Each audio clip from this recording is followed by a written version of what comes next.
Cha Jung-woo also receives hidden quests, tasking him with hunting down the creatures that depend on white moss to ensure they cannot leave the dungeon. The rewards for these quests are determined by the number of monsters hunted. Recognizing that normal attacks won't be effective against the durable red centipede due to its tough outer layer, Cha Jung-woo relies on his Dragon Eye skill to pinpoint its weak spot.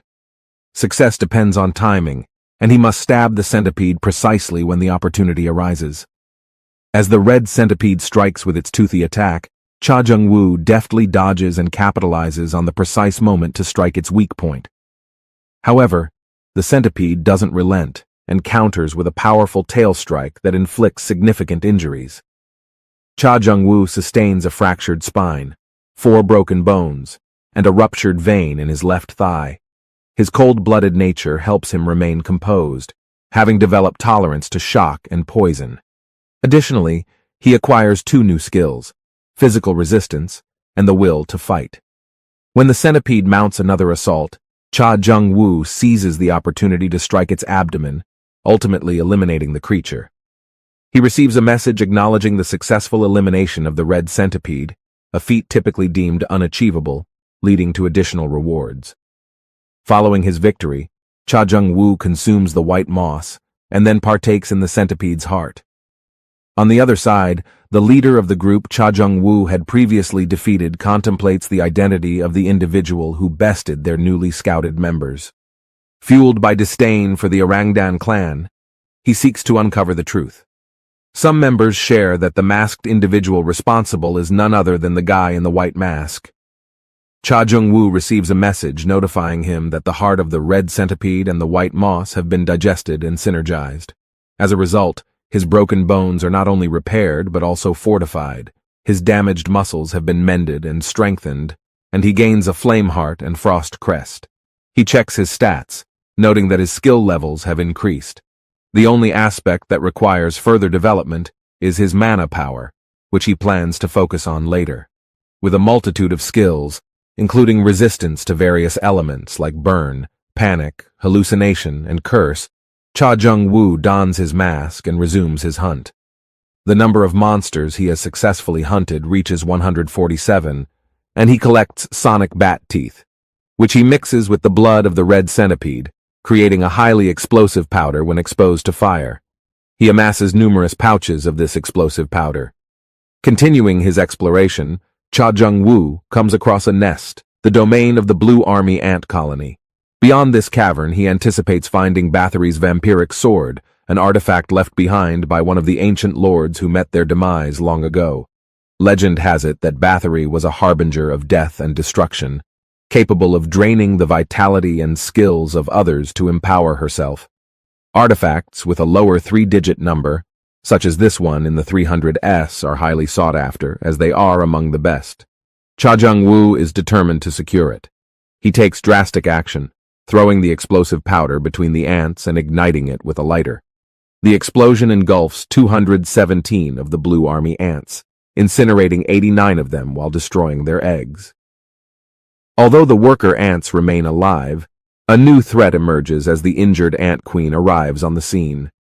Unwilling to engage in direct combat with the ant queen just yet, Cha Jung-woo spots a door located behind her. His tactical approach involves first cutting one of the queen's legs to unbalance her. Seizing the opportunity, he slips through the door. Beyond it, he finds himself in the shrine of the vampiric monarch Bathory. Bathory's vampiric sword, the coveted artifact, rests before him. As he takes hold of the dagger, a black, whip-like energy coils around his arm.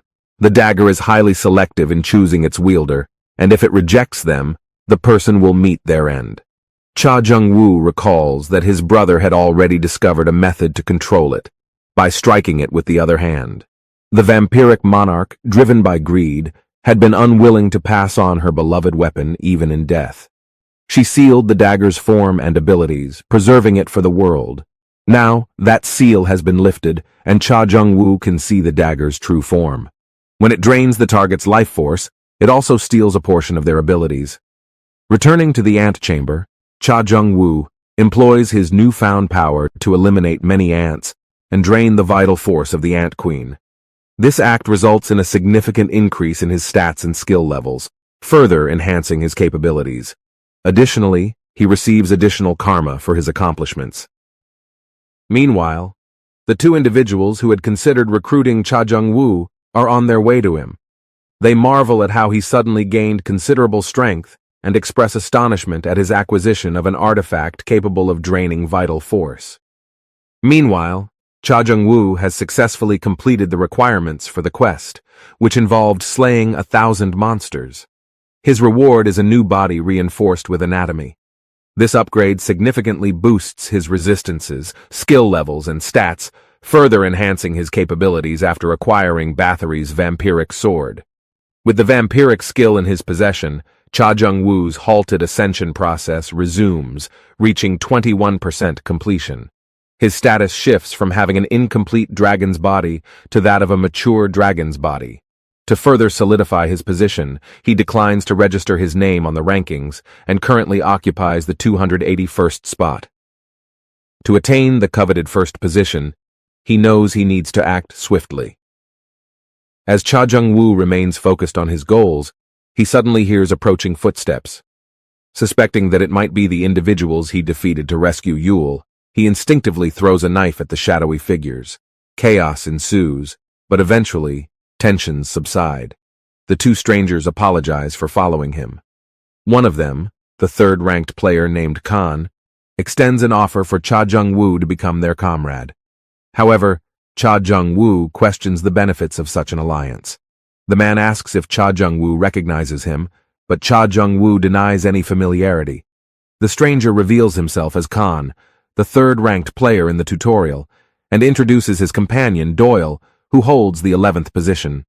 Using his Dragon Eyes skill, Cha Jung-woo confirms that both Khan and Doyle exhibit brighter pigmentation, indicating they are telling the truth. They admit to their failure in obtaining the Hargan's Crown artifact in Block E. Cha Jung-woo has no interest in that particular artifact, and proposes an alternative. He is willing to team up with them as long as they agree to share every other reward they find, excluding Hargan's Crown. After a brief moment of consideration, Khan and Doyle agree to Cha Jung-woo's terms. While Cha Jung-woo remains cautious, recognizing that his brother was betrayed, he believes their small numbers make it easier to dispose of them if things become complicated. To conceal his true identity, Cha Jung-woo introduces himself using the pseudonym Kane. Cha Jung-woo's progress is nothing short of astonishing, leaving Khan in awe. After successfully clearing all the levels leading up to Zone D, they finally arrive at Zone E. Here, their new challenge begins as Cha Jung-woo is presented with a unique code in the form of a blue bead. These codes are scattered throughout Zone E, and players can transfer and trade existing codes with others. Khan provides some insight into Zone E, explaining that it is substantially larger and more expansive than the previous 4 zones combined. To collect all the codes within this vast area, it will take a significant amount of time and effort. Zone E boasts diverse environments, including mountains, forests, and more. Their first destination is a high-rise area to the north, signaling the beginning of their adventures in this new zone. Frank and his crew are notorious thieves in Block E, actively exploiting their love for this illicit occupation. Operating under the pretense of collecting tokens from their victims, they systematically plunder artifacts and belongings, taking advantage of unsuspecting players. Their modus operandi involves stealing these valuable items, and in some cases, live players are sold as workers, slaves, cattle, or even used as lab rats. In a surprising turn of events, Frank and his gang decide to ambush Khan, Doyle, and Cha Jung-woo while they are taking a moment to rest. However, they are completely unaware of the formidable opponents they are confronting. In an instant, the 21 ambushers are swiftly defeated, with Cha Jung-woo also seizing their tokens, amassing a total of 81 in the process. The group prepares for their next challenge, a battle against the Lizard Man King. During this time, Cha Jung-woo discovers Doyle's unique ability to summon insects, including flame bugs that, when facing their natural adversaries, self-immolate along with their target. This newfound skill leaves Cha Jung-woo genuinely surprised. The following day, they embark on their mission, systematically eliminating any Lizard Man soldiers who cross their path. Cha Jung-woo also collects their eyeballs, recognizing their potential value in crafting an artifact based on the legendary giant, said to possess 100 arms and 1,000 eyes. These eyes will be essential for creating Gaiga's eyes. As they proceed, they encounter a trail marred by distortions and traces of blood. Cha Jung-woo deduces that a lizard-man monster may have been responsible for the deaths of hunters and might have dragged them back to their base. Following the trail, they arrive at the entrance of the Lizard-Man King's cave. Khan reveals crucial information about the upcoming challenge. There are two bosses, the Lizard-Man King and his queen. It becomes apparent that trying to confront both bosses simultaneously would result in their inevitable demise. In light of this, Khan suggests a strategic plan for the trio. The goal is to steal the crown from the queen's head. According to Khan's plan, he will engage the Lizard-Man King in combat, while Cha Jung-woo distracts the queen. During this distraction, Doyle will discreetly take the crown. Once they secure the crown, they can make their escape. They initiate their plan, with the king arriving at the cave's entrance. As the plan unfolds, Cha Jung-woo receives a hidden crest to kill the king and all of his henchmen. The pressure intensifies. The team proceeds with their strategy as Khan commences his battle with the Lizard-Man King. Cha Jung-woo and Doyle enter the cave, dispatching the soldiers they encounter. Inside, they discover a group of people held captive, seemingly intended as a food source for the Lizard-Man.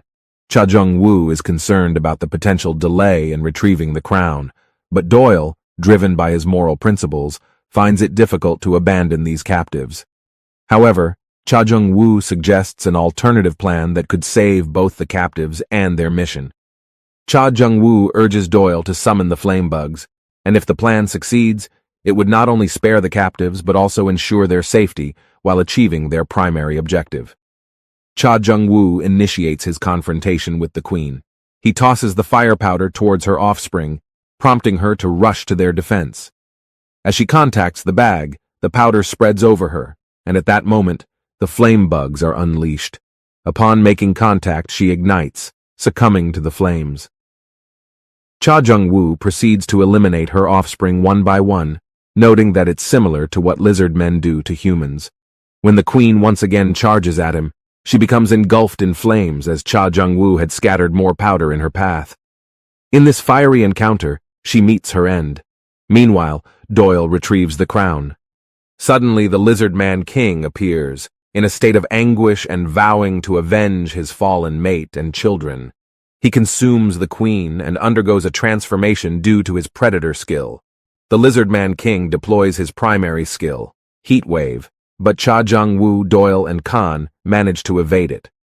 As they regroup and prepare for their counterattack, Cha Jung-woo, utilizing his dragon eyes, identifies the king's weak point. With a swift strike, he disarms the king, causing his sword to veer away. Cha Jung-woo signals Khan and Doyle to commence their maneuvers against the king. As they engage in the battle against the Lizard-Man King, he appears unperturbed by their attacks. However, during a critical moment when the king is preparing to unleash his devastating heatwave attack, Cha Jung-woo intervenes. He deflects the king's sword from reaching the ground, redirecting it to strike the king himself, inflicting significant injuries. Seizing the advantage, Cha Jung-woo swiftly severs the king's leg, rendering him unable to stand. He proceeds to the king's head and employs Bathory's vampiric skill, absorbing his vital force. This act proves fatal to the king, resulting in his demise. While Cha Jung-woo sits down to recover, Khan and Doyle take it upon themselves to free the imprisoned captives, securing their release from the lizard man's clutches. In the process, Cha Jung-woo does not gain the advanced skill Heatwave, but obtains a lower-level skill known as Flame Infusion.